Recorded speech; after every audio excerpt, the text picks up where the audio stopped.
Ali pelas quebradas do início da quarentena, eu assisti anime e lia muito mangá. E de tanto descontar minhas frustrações em mangá romântico, eu me deparei com Rent a Girlfriend, uma história forjada nos magma do inferno que adora enrolar o seu leitor e que, pra piorar, tem um mangaka no mínimo esquisito, pra jogar bem baixo. Porque esse bizonho desenhava sua própria protagonista em situações esquisitas com ele no seu dia a dia. E é sobre ele que eu vim falar hoje. Vou falar da obra também? Vou. Mas principalmente dele, porque não é possível que esse cara seja normal.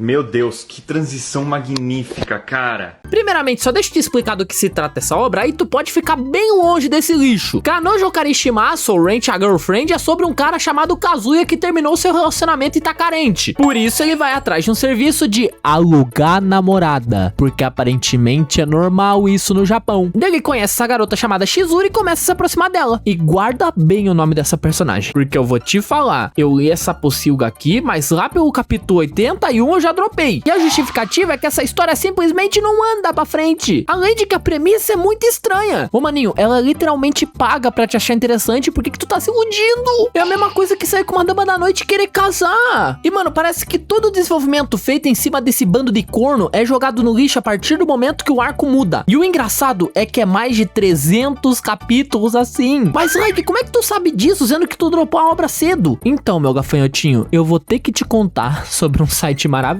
chamado Manga Livre, que infelizmente não tá mais entre nós. O Manga Livre era um site pra tu ler mangás de graça, mas que quando rolou a caça às bruxas, simplesmente foi fechado pelo governo brasileiro, sendo talvez o mais próximo da queima da Biblioteca de Alexandria dos tempos modernos. Tinha muita coisa lá que nunca mais a gente vai ver, mas enfim, não é esse o ponto. O ponto é que a parte mais legal de todo o site era o comentário das obras, e a reação da rapaziada em cima de Kanojo Karishimasu era muito foda. Tinha uma parte dos comentários que era só da galera com ódio do mangaka enrolando, tinha uma outra parte ali que era uma galerinha só falando do protagonista sendo um merda, e tinha sempre uma linha da galera comentando do porquê eles ainda não tinham dropado a obra. E por me divertir tanto lendo esses comentários, eu sempre voltava de 50 em 50 capítulos pra ler a opinião da galera. E é aqui que finalmente começa a teoria do mangaka ser simplesmente apaixonado pela Shizuru. Que detalhe, é só a sua própria criação. Eu lembro como se fosse ontem, mano. No capítulo 152 da obra, um maninho fez o seguinte comentário. Abre aspas, eu não duvido que o mangaka tenha um amor por essa heroína tal qual o cara que se casou com a Hatsune Miku, fecha aspas. E foi aqui que eu tive contato pela primeira vez com uma teoria. Uma teoria que tinha começado a pipocar pouco a pouco na internet como um meme. E se o mangaka, na verdade, começou a gostar tanto da própria obra que ele se apaixonou pela própria criação dele, que no caso é a Shizuru, e por causa disso ele faz o protagonista amar ela, mas não o vice-versa. Só podia ser essa a explicação pra história nunca mudar o seu status quo. E o meme começou a pegar sem parar. Tanto que os futuros capítulos sempre tinha alguém falando sobre isso. Mas teve um momento que a parada deixou de ser um meme e começou a ficar bizarra. Do nada, simplesmente do nada mesmo, o Reiji Miyajima começou a postar umas artes da obra no seu Twitter. E isso é normal, mano. O Togashi faz isso, a Keiurana também faz, então por que ele não faria? O problema é que as artes que esse Zeku tava postando eram uns bagulho muito esquisito. Tipo a Shizuru tentando entrar de penetra no banheiro enquanto ele tá tomando banho. Ou sei lá, mano, a mina deitada no futão esperando ele pra deitar junto com ela. O que fala de um cara desse, tá ligado? Será que surtou? Ficou maluco? O que ele ganha com isso? Contudo, o que mais pegou a galera na curva foi uma arte da roupa íntima da Shizuru perdida pela casa dele. O cara perdeu completamente a noção do comum. Sem nexo. Mano, a fandom explodiu. Nessa altura do campeonato, a obra já era mundial mesmo que fosse uma merda. Então ter uma teoria tão absurda, meio que comprovada, entre aspas, explicava tudo. Também não ajudava o fato do mangaka, por algum motivo, fazer o protagonista ter muito mais química com as outras heroínas da obra do que com a principal. E meu irmão, na moral, velho, se tu tiver um tempinho, acha esses tweets do mano, se ele não apagou ainda, e vai nos comentários. Tu vai rir muito, mano. A rapaziada madeirando a cabeça do Reiji sem parar, porque fazia 300 capítulos que a obra não andava e ele nem aí. Sabe por quê? Porque a obra só começou a andar quando magicamente o protagonista teve uma mudança em seu visual. Mudança essa que fazia o Kazuya ficar muito parecido com o mangaka. Olha só que ironia, não? E não é como se fosse só semelhança, tá ligado? Meu irmão, olha essa imagem aqui, que bagulho assustador.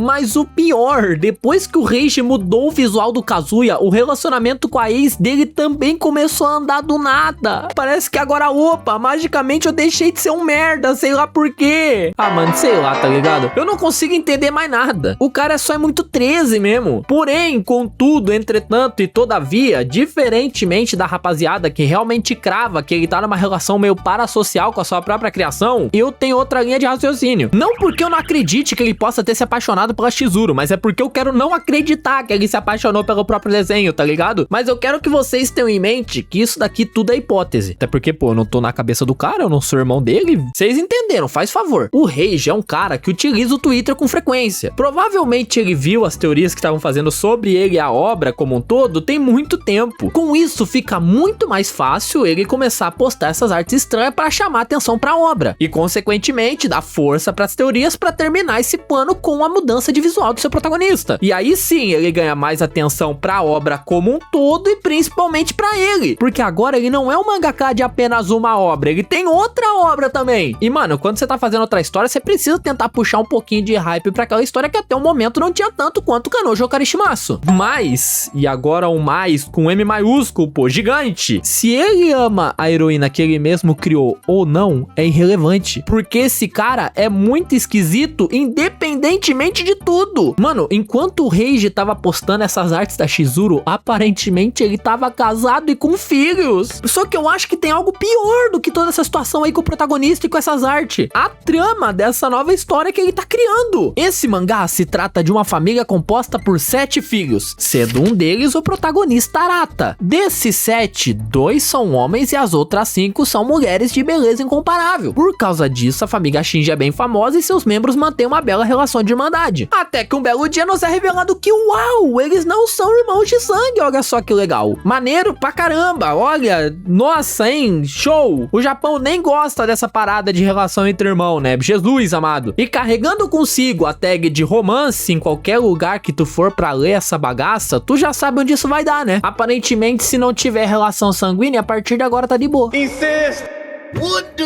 E sim, eu poderia também citar o fato do mangaka ter ficado enciumado de um fã ter tirado uma foto com a Chizuru ao ponto dele também ter que fazer isso. Mas aí eu só vou ficar chutando um cara que com 39 anos nas costas agiu como um adolescente em vez de fazer a obra dele de mais de 400 capítulos andar. E ser redundante pra encher linguiça de vídeo é algo que me dá certa agonia. Mas pra esse vídeo específico eu vou dar uma colher de chá pra mim mesmo. Porque ontem eu abri o meu Twitter pra ver as postagens mais recentes do Reiji e eu me deparei com essa postagem aqui. E meu irmão, eu vou até ler devagarinho pra você entender o que tá acontecendo. E se a gente tentasse um beijo com a irmãzinha sem laços de sangue? Mano, e provavelmente vai ter alguém dizendo que eu tô problematizando a parada, mas não é possível que vocês não vê coisa errada nisso também, mano. E sei lá, esse cara, tá ligado? Ô, sinceramente, vou falar do fundo do coração agora, mano. Esse cara falando essas esquisitices, a forma com que ele trata a própria obra dele acabou fazendo com que eu pegasse a espécie de ranço tão grande por esse maluco, que só pra tu ter base de comparação, só pra você não pensar que eu tô exagerando. Black Clover acabou recentemente, no capítulo 392. Um bom shonen que mesmo com defeitos é bem legal. E que se tu for ler, mano, tu vai ficar maluco com tanto conteúdo que tem lá. Hunter x Hunter, no capítulo 392, já tinha tido uns 5 ou 6 arcos. Dragon Ball, com essa mesma quantidade de capítulo, tava literalmente no meio da saga Cell. Já Naruto, com 392, estava finalizando a tão aguardada luta entre o Itachi Uchiha e seu irmão mais novo, Sasuke Uchiha. Enquanto isso, o maldito do Kazuya não sabia nem o que queria da vida direito. Porque isso só tá acontecendo agora depois do capítulo 400. Onde, curiosamente, agora o protagonista é parecido com o mangaka. Esse lunático do Reiji Miyajima fazendo tudo isso é quase um tapa na cara e uma cuspida nos leitores, mano. O bullshit que ele recebe lá na gringa eu acho que ainda é pouco. Por isso, mano, fica longe de qualquer obra desse maluco. Tirando a KB49, que é uma história que aparentemente ele só desenha, pelo que eu fui procurar. Esse maluco não sabe desenvolver nenhum personagem que ele escreve. Então se afasta de qualquer coisa que ele criar. E também se afasta, fica longe da waifu dele, porque senão ele vai caçar você. E fica longe de relação parasocial no geral, tá? Senão tu vai terminar maluco que nem o Reiji, ou senão vai acabar abrindo um canal no YouTube pra falar abobrinha. Caralho, mano, eu não consigo falar abobrinha.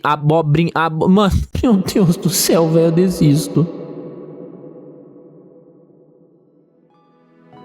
E é mais ou menos isso aí o vídeo, mano. Espero que tu tenha gostado, porque se não gostou aí fica foda. Me desculpa, sei lá. Só de você ter ficado já me ajuda demais já. Aproveitando esse finalzinho de vídeo, também gostaria que você desse um like e se inscrevesse nesse canal, pois é meu papel como youtuber te pedir isso. E agora na tua tela vai estar aparecendo o vídeo que eu fiz sobre o live action de One Piece, caso tenha gostado de me ouvir falar groselha, é claro. Muito obrigado por me assistir até aqui e tenha uma boa noite de sono.